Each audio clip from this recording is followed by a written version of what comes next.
So come and join me in this video to find out how I have rated this entire list of books, which one was my favourite, and I'll give you a clue, my least favourite isn't even in this pile, I've already got rid of it. Hi, welcome back to Bookish Brummy. My name's Mel and I like to review books. So today's video is going to be a retrospective of all of the books that I read in March. Now I appreciate that I'm posting this a little bit late because we're almost at the end of April, but due to some holiday that I took in March, I didn't get a chance to review all of the books that I read in March, so I was reading but not reviewing and sharing that with you. So what I've been doing throughout April is trying to catch up on those book reviews from March. So if you go into my playlists, you'll notice there's one called Miscellaneous March, and in there you can find reviews for all of the books that I'm going to talk about today. So as I go through this list of books, I'm not going to talk about all of them in detail because I've already done that in the weekly reviews. All I'm going to do is rank them from my least favourite up into my favourite. I'm going to let you know what star rating I gave them, and if there's anything I specifically want to say about it, like if I really didn't like it, or if I really did like it, and sort of maybe give a couple of small reasons why. Now, I had a really good time reading in March. As I said, it was called Miscellaneous March. So what I did is I just read any book that I wanted. Now, if you've been here since I started this channel in October, I've normally got a theme going for each month, as you know, that I'm going to use as a prompt to read around. And in this current month, I'm reading award-winning books, so it's award-winning April. But last month, I sort of started to pile up a lot of books that hadn't fit into any of the prompts that I've set in the last couple of months. So I decided to do Miscellaneous March just so I could read whatever I wanted because I wanted to be able to get around to some of those books. And I really enjoyed myself, had a really good month. Saying that, out of the month, I've read 13 books, but I only had one 5-star. And normally, actually, I normally get I normally get 2 or 3 5-stars in a month, but this time I only got one. However, I did read some really high 4s, so I don't think that the month was a total write-off, but I also approached the month in a totally different way from what I normally do. So this was literally books I had lying around that I just fancied reading, regardless of whatever they had been reviewed by anybody else. They had just appealed to me and I wanted to read them. Some of them I didn't really know much about them before I got into the book. So as I say, I technically read nearly 13 books in March. The one book, Women's Hotel by Daniel Lavery, I actually finished that on the first day of April. So what I've done, the page count for that has only counted as far as the amount that I read in March, and then the rest of that page count for that book will go into the April page count. And I've also classed March as being a 32-day month instead of a 31 for me because I actually started reading the books for it on the last day of February. So overall, yeah, we read about 13 books, which was 4,300 pages, which was about 134.4 pages a day. So that's sitting in my normal range, maybe a bit down from the month before, but not really by much. And I was quite busy in March because, as I said, I went on holiday and obviously I was doing stuff on holiday. So whilst I did do a lot of reading, I was also doing a lot of other activities as well. So let's start. The first book that I'm going to talk about was my least favourite book, and I don't actually have a copy of that book to hold up. So that is Mr. Penumbra's 24-Hour Bookstore by Robin Sloane. As I say, this scored the least. This scored 2.5 stars for me, and it's already out of my collection. I gave it to a little free library. This is not a book that I would have actually chosen to read on my own, if I'm honest.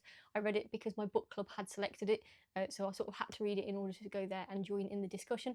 But it just really wasn't my thing. I've never read anything by Robin Sloane before, so I couldn't really tell you if all of his books are the same as this one. But it was basically just contemporary fiction, and we were following a bunch of, you know, young 20-year-olds who sort of work at Google and other tech companies who are basically running around in New York City trying to solve some code from some book. And to be honest, I just found the characters rather shallow, didn't really like any of them, and I wasn't really too sold on the story either. That doesn't mean that you wouldn't enjoy it. There was a couple of people in my book group who did enjoy it, but for me, it just wasn't really my thing. It just wasn't really deep enough, and as I say, the characters just weren't likable enough for me to care too much about that book. So that one scored the least, and I say I've given it away already. So the book that came at number 12 was Women's Hotel by Daniel Lavery. So this was a very last minute purchase. I actually bought this in Miami airport on my way coming home from holiday. So literally I think I probably bought it on the 29th of March or the 30th of March, and actually started reading it a couple of hours after I bought it. Now, we don't get this book in the UK. I think it's only been published in America, which is why I was able to pick it up from Miami Airport. And I was originally drawn to the storyline on it. Basically, it's set in New York City in the 1960s, and we have a bunch of women who are either professional women or trying to be professional women living in a shared hotel with other women, which is sort of run by a matron figure who, you know, provides them with breakfast and dinners and stuff. I thought this book had a lot of potential, and it did have a lot of really great characters in it. Unfortunately, it fell flat for me because we just didn't do anything with the characters. So yeah, not really my favourite. I gave this one a 2.75 star. The next book on my list may be a little bit of a surprise to some people, but coming in 11th was Emily St. John Mandel with Station 11. I gave this 3.5 stars. This actually did win the Arthur C. Clarke Award as well, which is the award for best sci-fi novel, I think, that has been published in Britain first, or is published in English, one of those two things. Anyway, I've heard a lot of noise about this book. This is not a new book, this has been out for a little bit of time. But yeah, I've heard a lot of people saying how good it is. I've seen a lot of reviews saying how good it is, and I'm not going to argue with it. It is a good book. I did enjoy it, but with all of the other books that I read and the amount of competition it had with all the others, it just wasn't my favourite. I enjoyed the story, but I just don't think that there was as much action in it as I thought that there was going to be from reading the back of the book.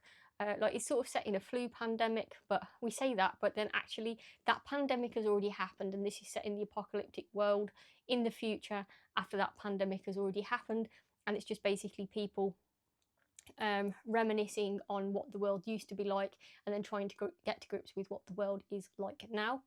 So I can't really say much more than that about it.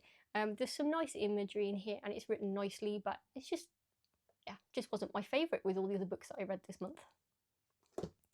Coming in at number 10 at 3.5 stars as well, it's just I enjoyed this one slightly more, was Razor Girl by Carl Hiaasen.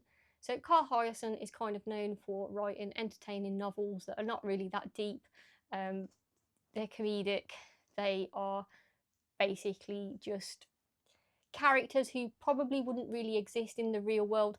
So yeah, they are caricatures, stereotypes. And he always sets his books in the Florida Panhandle region, and always puts like a load of rednecks in his books and everything. They're always really, really, really entertaining. And I'd read this on the flight out, and it was uncomplicated, and I just really enjoyed the story, and I look forward to reading more of his work.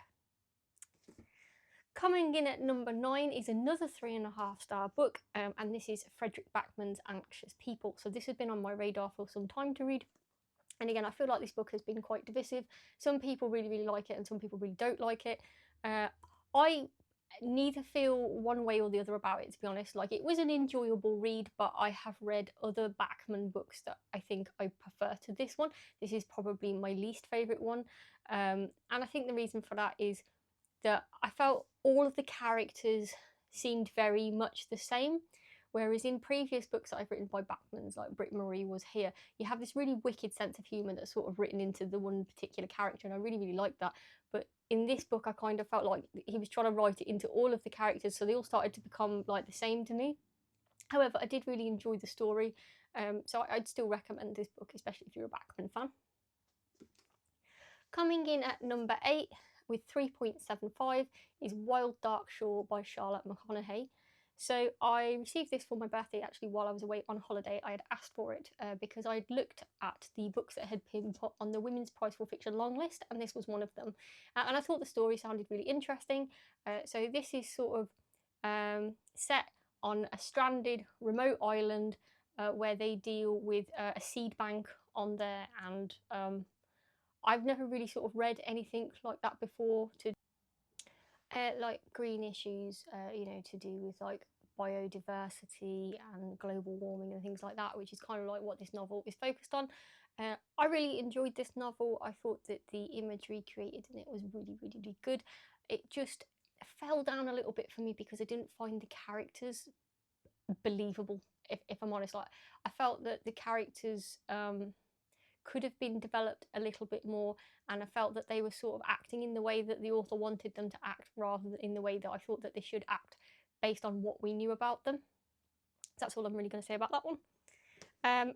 Coming in at 7th position is another 3.75, which is Jane Kane Sees a Stranger in the Family. And this, I think, is number 11 in the Maeve Kerrigan series.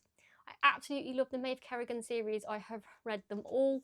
I just had this one sitting around because I don't like to read the last one in the series, but I received the newest one, which is, I think it's called the Secret Room, so I could read this one now. And most of these books, these Maeve Kerrigan books, have been a 5-star read for me. I mean, I absolutely love Jane Casey's crime novels. However, this one was a little bit of a disappointment to me. I thought the crime in it was really, really, really good, but I don't like it when our main character, Maeve, dwells on men or becomes really pathetic because of the male issues in her life. And in this book, she just seemed really, really whiny, and that's not how I view the Maeve character. That's not how the series started off with this character. So that just sort of got on my nerves a little bit, and I'd kind of wish that the book had focused more on the crime aspects of it. However, the crime that's actually in this book was really clever, and I really did like the twist and how all of that was written. So I guess I'll eventually move on to the newer one, The Secret Room, and see what happens with Maeve's character then. The only thing is I was going to actually start that directly after this one, and this one actually put me off from wanting to start that one because I thought I can't deal with another book if Maeve is going to whine all the way through it. So I just wanted to take a little bit of a break between this one and the next one. So the next one is another 3.6. So this one ranked 6th. So it was Dalagut Dream Department Store by Mai Lee, and this is translated from Korean by Sandy Jewson Lee, who I believe is relative. So I received this one for my birthday. It was really sweet actually because I'd accidentally bought the sequel to this one, which is Return to the Dalagut Dream Department Store, and hadn't realised that there was actually a book to read before it, which was this one. So I'd received this one for my birthday and I got straight into it. And this is really whimsical. It's a really nice fantasy about a department store that sells people dreams. And I really, really enjoyed it. I had a lot of questions, I'm going to be honest, like when I came out of the book. I don't quite understand the mechanics of how all of this was working, but I can definitely see how you could have a series off of this book. Even like probably a nice cozy TV show, if I'm honest, as well. Like, I just really, really enjoyed this. It was a nice, easy, cozy read. Enjoyed it a lot. Okay, so the next one coming in at number 5 at 4-star is Mrs. March by Virginia Fito. So this is a thriller where basically we follow our main character who basically is told by, it was a stranger, but it's really a sort of shop clerk that she sees on a weekly basis, that her husband has written about her in his new book. And basically his new book is about a character that Mrs. March thinks to be absolutely reprehensible as a person. So she's really, really offended by this and then continues to descend into madness through the course of the book. I thought this was really, really well done. I thought that the suspense was really good and the pacing was really good in this. I enjoyed the ending. And I definitely look forward to reading anything else that this author is going to write. She does have a new book out last year called Victorian Psycho, which I don't have a copy of, but this one was really impressive for a debut novel, so I would hope to try and get a copy of that other book to read. Then coming in at number 4, we have a 4.25 star, which is Dissolution by Nicholas Binge. So this is a sci-fi thriller, and it's basically about an elderly lady and an elderly man, and the elderly man is in a nursing home and he appears to be suffering from Alzheimer's. However, the elderly woman soon learns that he's not necessarily suffering from Alzheimer's, but actually the company that he used to work for may be stealing his memories, and so she has put into a position where she needs to basically try and save him.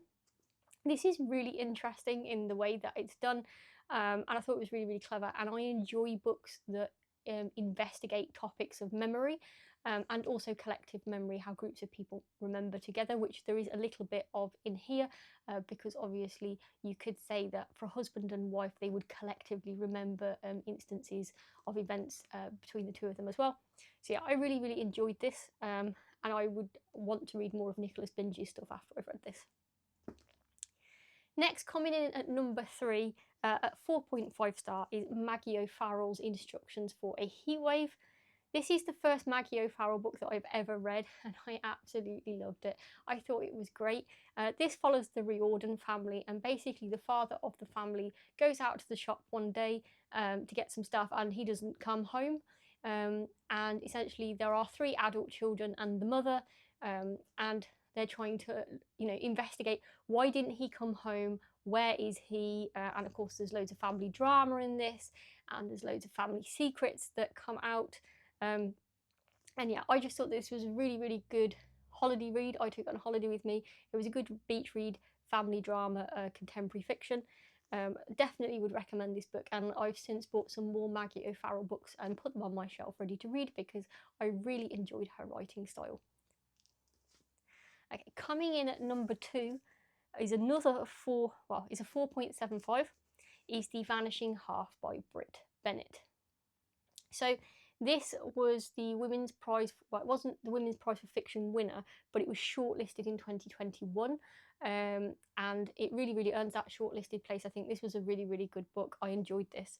So this is set in America, and basically we have a set of twins who are they're born into a black family, but they are a very, very pale-skinned black family, and they live in a village which basically doesn't have dark-skinned black people living there. It's specifically designed for almost white-skinned black people.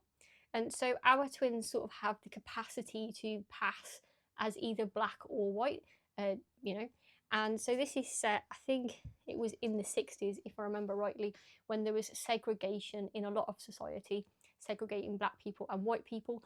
And in this book, one twin goes to live her life as a white woman and one goes to live her life as a black woman.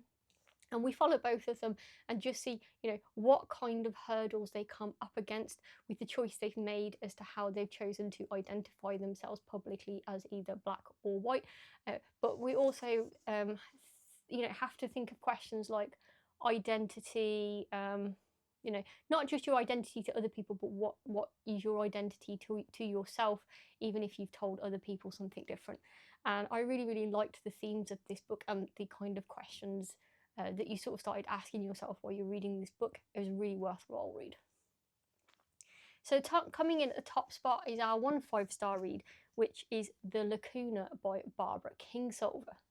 Now, I am a big Barbara Kingsolver fan. I've previously, earlier this year, read The Poisonwood Bible, which I think is probably my favourite book of all time, and I'm struggling to see how any book is ever going to surpass that book. And I rated that 5-star because that's, the most amount of stars I can give it if I'm giving it out of 5, but really I'd probably give it 10 out of 5. I thought that was absolutely great, but this is also well worth the 5-star topmost mark. So this one is historical fiction, and it did win the Women's Prize for Fiction in 2010, and I'd say that's absolutely deserved. It's a bit of a chunky one. I think it's the biggest book that I've read all month. I think this is probably, it's just under 700 pages long, but I'd have been happy if this had been bigger. I was really, really enjoying this book, and I was really enjoying the characters in it. So basically, we are following a writer who is born in America, but he has one Mexican parent and one American parent. And I think the story sort of starts off around 1920, which is possibly when he's just born, or maybe he might have been born in about 1910 and he's a young boy yet in about 1920.